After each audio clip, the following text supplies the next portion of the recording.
What you guys are seeing in here is a pre-release build. It's not final. The interface, the environment, you name it, it's all still in development. Not final. Still in development. Yeah. Work in progress. The UI in particular is actually just sort of placeholder, passed on from Reach. The final UI will be reflective of the rest of the Halo 4 UI. So that's absolutely the most temporary element in here. All right. So, Mike, you want to take it away? Yeah, sure thing. Hopefully I am loud enough, or louder than Jimi Hendrix's resurrected ghost that's going on in the next hall. So we're here to talk about Forge, and as everyone said, this is this has never been seen before. And with the placement of the monitor and the lights going in our eyes, Adam and I can barely see ourselves. So please bear with us as we just using the Force here. All muscle memory. All muscle memory. Well, I don't have any muscles, so that's a problem for me. But as you can see, what we have here is. As you can see, we have the Ravine. Now, this is one of 3 Forge environments that are going to be shipping in Halo 4 on November 6th. And as you can see, Adam's flying around here. This is probably the most beautiful Forge environment that you've ever seen before. So we've taken a lot of care to create a really kind of beautiful space for you to play in. And we're really excited to see when we set you guys loose on it, what exactly you'll be creating. So we want to talk about a few of the improvements that we've made to Forge. So, and you know what? There's just happened to be a nice little garbage pile here that had nothing to do with my presentation, but we can talk about it anyway. Okay, so in the past, if you had, for example, like a spawn point or something on top of another object, it was a little bit of a pain to grab. But as you can see, as Adam is kind of rolling over the different things in this pile of garbage, you see the name, palette, create small, respawn point. There's no guesswork in terms of what you're grabbing, so there's no trial and error. You'll be able to grab exactly what you want, because when you do and you put the crosshairs over it, the name will highlight and you will know exactly what you're picking up. So that's one of the improvements we've put in Forge for Halo 4. So if you have something, so this bunker round, for example, which you see the name down there because we got the nice highlights, and you're placing it, and you're taking a lot of time and loving care to put it exactly where you want it. One thing that used to be a drag was you could easily kind of accidentally bump the controller and move it out of the position, and all that time and loving care that you put into it is now down the drain. But if you have it where you like it, like Adam does here, we've given you the to lock it. So, that's right.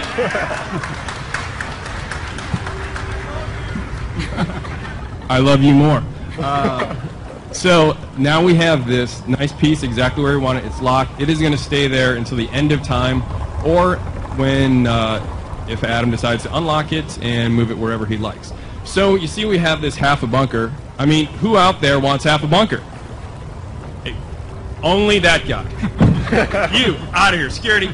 Okay, no one wants half a bunker is the correct answer. So, if you have something that repeats, so like a road, a racetrack, we've seen a lot of cool racetracks and stuff like that in different course maps.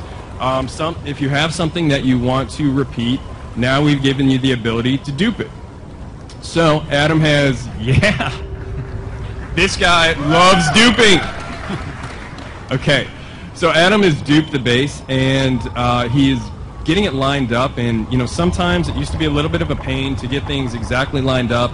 If you bump the controller and then the axes were kind of screwed up. So you've spoken, we've listened, and we've created a magnet system. How do magnets work?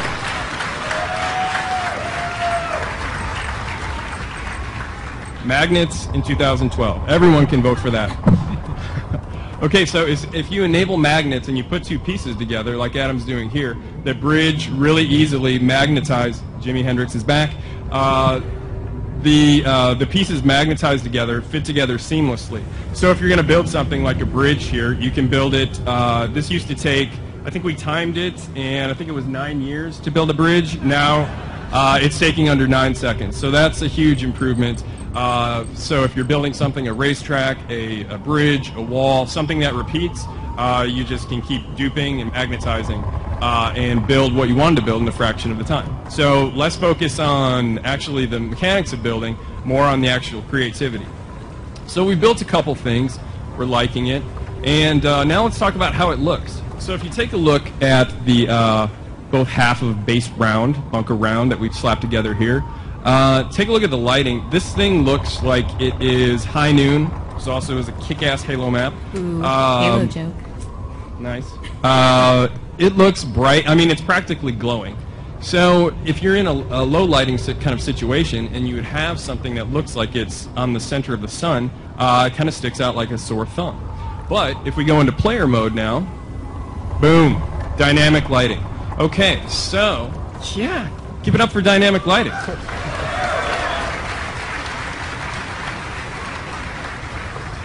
All forge objects now accept shadows from the environment or other forge objects. And if you see, like down there where Adam just was, forge objects also cast shadows on the environment. So that means anything you put down in forge is going to be a lot more integrated with the environment. So we want to give you the ability to create things faster and more efficiently, but we also have taken a lot of time and care to make sure that whatever you create is going to be beautiful. Did you say what the lighting system is called? Because it kind of sort of has the most amazing name ever. It does. The name is so amazing that it's a trade secret, and I cannot talk about it lest I be killed by Max. It is a very long, multi-syllable lighting system that I personally am not smart enough to talk about. I know what it does, but it has the word probe in it. We'll just leave it at that. Yeah, let's just stay away from probe talk here. But it's really cool, and as you can see, it looks great. The one other thing I wanted to talk about before we move off of the beauty of Forge is take a look at this object here. So a lot of very talented artists have spent an awful lot of time to overhaul all the Forge objects. So you, the fan out there, are spending tons of time and effort into making these things with a lot of time and care, and we wanted to make sure that all the Forge objects look just as good or comparable with what are in MP and single-player maps. So everything is going to be a lot more beautiful, easy, and efficient to make.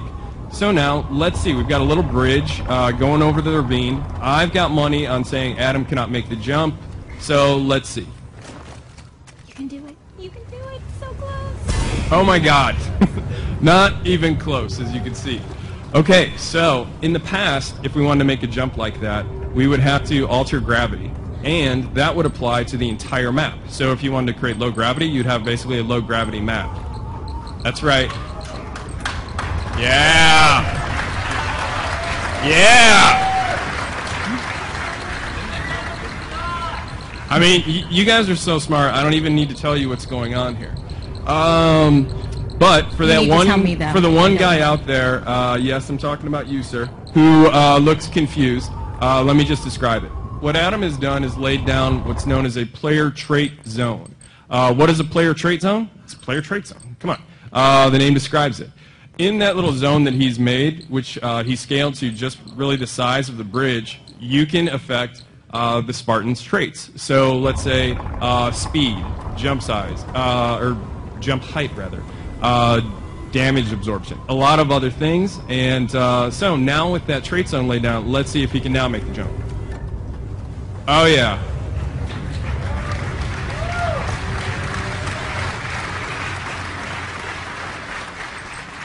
Max, you were supposed to tell me that I should have bet on that jump.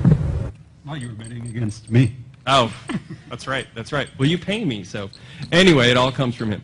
Anyway, so we easily made that jump with the player trait zones, and we're really fired up because we think, in addition to a lot of the other improvements, we're really fired up to see what you, the fans, are going to create with these new player trait zones. Okay, so we're going across the other side now, and oh, okay. We made it easily, but unfortunately we did not stick the landing in Mary Lou Retton or Carrie Struggs fashion, depending on how old you are. Me, I'm old school, so he didn't pull a Mary Lou Retton, and we got to do something to change that. Okay, so we can easily lay down another player trait zone, and in that zone we can do something like either overshield when he gets in there or damage resistance. and alter how much damage he can take. Invulnerable. I have a feeling that he is going to make the jump now. I know. It's like ESP. So, let's see. Max, double my salary if he makes it. Okay, good. Done. Nice. Okay. See. Okay, and you heard it. Double my salary, so that's going to happen. Now I got to pay you $10 an hour? That's right. That's right. Welcome to the big times now. Okay, so those are just a couple things that we put into Forge for Halo 4, but we're really fired up to see what exactly you guys are going to be creating when we put these powers in your hands. Yeah, thank you, Mike. And we actually have something else related